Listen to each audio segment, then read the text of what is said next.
The road between Coal Island and Dungannon is covered with engineering companies, all in great shape, but a lack of skilled labour is a real problem. Demand for our products is higher than it's ever been. Our order book is healthier now than it has been since the year 2000, but we simply cannot grow because there's a shortage in the local labour pool. Eastern Europeans who once worked here have left, and business points to the lack of skills and is working with government to address them. The products that we export are made up of raw materials such as steel and bought-in components like engines, control panels, etc. But the most important ingredient in that mix are the human resources, the people that put the machines together, and that is in short supply, and that is stunting the growth and the export potential of manufacturers in this region. So as a collaborative network, we're working with government to try and get policy changed so people that shouldn't be going to university aren't being encouraged to do so.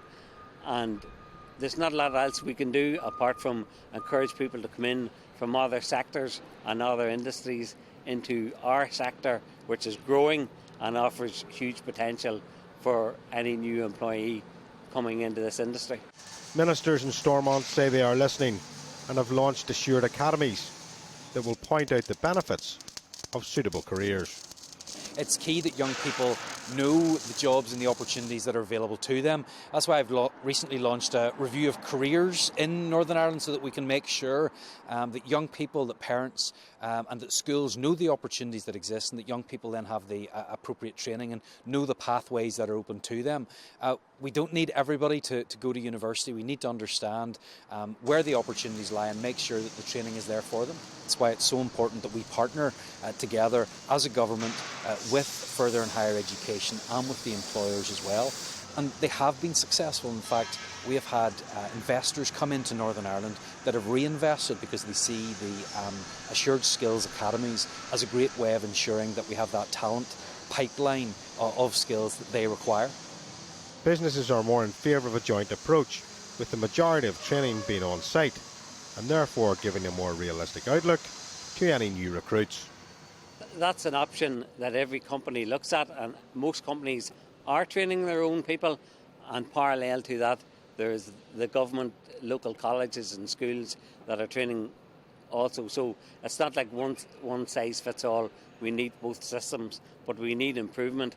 We actually need it, and with regard to the education system itself, we need to hit the reset button. Manufacturing has been marked as a key sector, and government is pushing for growth in this area. But they do admit academies, although useful, are not a long-term fix. Well, look, we still do have a significant manufacturing base here in Northern Ireland. Maybe not what it once was, but it still is there, it's still significant. But ultimately, we need to make sure that our young people have the skills that are necessary for the economy that we're in today. And especially in advanced manufacturing is one of our key sectors that we're targeting and that we want to see grow. Assured Skills Academies have a role to play right now, but in the longer term, we need to make sure that we have this right skills strategy in place. Manufacturing is the one thing that can lift our economies out of the state of recession. But raw materials, including labour, need to be the right type and at the right cost.